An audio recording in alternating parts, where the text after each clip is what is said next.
JS Desai, food safety officer, Surat મહાનગરપાલિકા. સુરત શહેરના નાગરિકોની આરોગ્યને ધ્યાનમાં લઈ સુરત મહાનગરપાલિકા ના ફૂડ ઇન્સ્પેક્શન વિભાગ દ્વારા સુરત શહેરની ઘણી બધી સંસ્થાઓ, ડેરીઓ તથા હોટલ રેસ્ટોરન્ટમાંથી છેલ્લા ઘણા સમયથી પનીર, ચીઝ જેવા નમૂનાઓનું તપાસણી કરવામાં આવેલ છે, જેમાંથી પાંચેક સંસ્થામાંથી પનીર અને ચીઝના નમૂનાઓ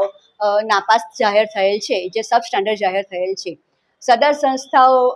જેવી કે હિંગરાજ ડેરી, બમરોલી રોડ, તેમાંથી fresh low fat paneer, Vesu city light ખાતે ટોર્નેટો પિઝા, જેમાંથી પનીર અને ચીઝના નમૂના,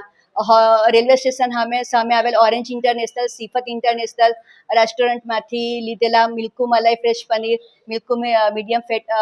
પનીરના નમૂના તથા ભાગ્યલક્ષ્મી ડેરીમાંથી હોળી બંગલા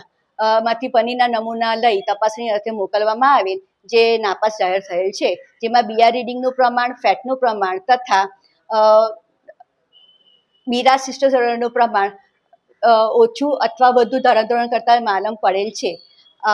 સદર નમૂનાઓ નાપાસ થતા સદર સંસ્થાઓના ખાદ્ય વિક્રેતાઓ સામે દંડનીય કાર્યવાહી કરવામાં આવશે.